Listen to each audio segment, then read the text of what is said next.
Picture this, a computer that doesn't run on electricity, but on single, individual particles of light. Now that sounds like something straight out of science fiction, right?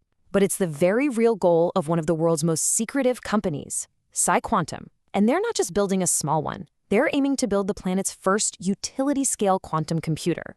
Okay, so how in the world are they planning to pull this off? That absolutely mind-blowing statement comes from PsiQuantum's CTO. So what does that even mean?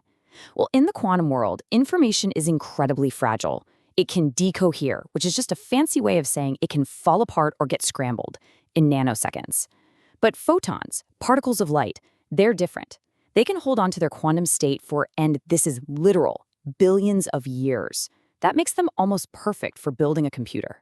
You see, PsiQuantum has one singular, massive goal: build a factory-scale quantum computer. And the foundation for this futuristic machine isn't some exotic material you've never heard of. It's actually something surprisingly familiar. The whole thing is built on silicon chips. Yep, the same stuff that powers pretty much all of our modern electronics. All right, to understand this machine, we have to start with the most basic building block, the quantum bit, or qubit. But PsiQuantum's qubit isn't made from some supercooled atom trapped in a lab. No, it's made from light itself. And let me tell you, this is a total game changer. The concept, at its heart, is surprisingly simple. On a silicon chip, they etch two tiny little highways for light.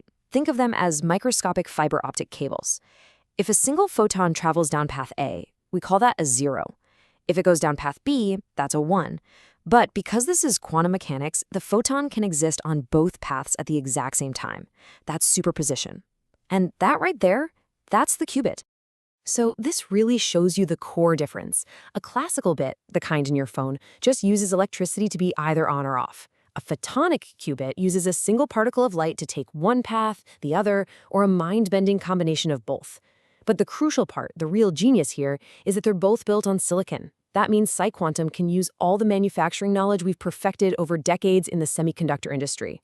So really it boils down to this. Photons have two superpowers. First, as we heard, they are unbelievably stable. Their quantum state doesn't just fall apart if you look at it funny.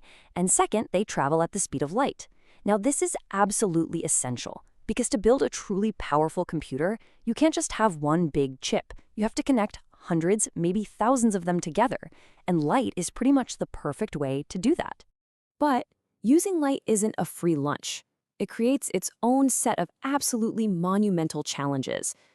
The team at PsiQuantum had to run an engineering gauntlet, solving a series of problems that, honestly, seem impossible at first glance. So let's walk through them. First up, what they call the clock problem. You know how a normal computer has a clock that ticks, right? It's a regular beat for all the calculations. Well, for a photonic computer, that tick has to be a perfectly reliable stream of exactly one photon at a time. Not 2, not 0. If you get it wrong, the whole calculation just fails. So how on earth do you do that? The solution is an incredibly clever process called heralding. The basic idea, you use one photon, kind of like a scout, to announce that its partner has been successfully created and is ready to go to work. Okay, here's how it works. A laser pulse goes in and generates a pair of photons. There's a herald and a signal. The herald photon is basically a sacrifice. It gets sent immediately to a detector. When that detector goes click, that's the confirmation. It tells the system, hey, the signal photon definitely exists. And that click triggers an incredibly fast switch that routes the perfect signal photon into the computer. It's a system that guarantees one perfect photon for every single clock cycle. Of course, just detecting that single herald photon is its own massive challenge. It needs a detector so sensitive that it's basically balanced on a knife's edge. They use these things called superconducting nanowires, and they have to be cooled down to 2 Kelvin. That is colder than deep space. At that temperature, the tiny bit of warmth from just one photon hitting it is enough to create a signal they can actually detect. And this leads to the next impossible task, the speed problem. So think about this for a second. You've detected the herald photon, but its partner, the signal photon, is already moving at the speed of light. How in the world do you physically switch a circuit to route it before it has already zipped right past? Well, the answer lies in a kind of miracle material, barium titanate oxide, or BTO. This stuff has a superpower. If you apply a voltage to it, BTO can change how it bends light almost instantaneously. We're talking gigahertz speeds.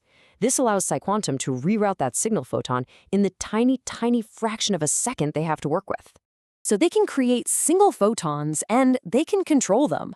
But to get to that true utility scale, they need to solve one final massive challenge: connecting different quantum chips together. It's a process they call the quantum interconnect. Remember, the qubit is encoded in that delicate relationship between two physical paths on the chip. If you just try to send those two paths down two separate optical fibers, it's a disaster. The tiniest vibration, the smallest temperature change along the way, would scramble the information and destroy the qubit completely. Their solution is pure genius, and yeah, it's a little mind-bending.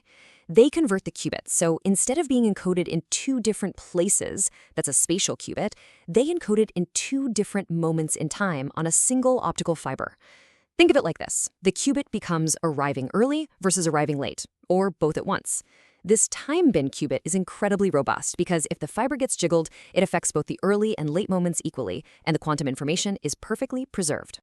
So to prove this whole incredible system could actually work, PsiQuantum ran one of the most ambitious experiments I have ever seen. They set up two separate quantum computer chips in two different labs, and then connected them with a 250-meter-long optical fiber that ran through a service tunnel. Let's just trace the epic journey of a single photon here. On the first chip, it's created using heralding. Then it's encoded as a spatial qubit, and then immediately converted to a time-bin qubit. It then travels all 250 meters through the tunnel. On the other side, it arrives at the second chip, gets converted back into a spatial qubit, and only then is its final state measured. I mean, every single piece of their technology had to work absolutely perfectly for this to succeed. And the result, after that incredible journey, the quantum state of the photon was recovered with 99.7% fidelity, a near-perfect transmission. And look, that number is so much more than just a high score. It's the proof. It proves that you can link quantum processors together reliably. It's the key that unlocks the door to building a truly massive, distributed quantum computer. And as PsiQuantum CTO says, this breakthrough completely transforms the problem. Scaling up a quantum computer is no longer this exotic, impossible physics experiment.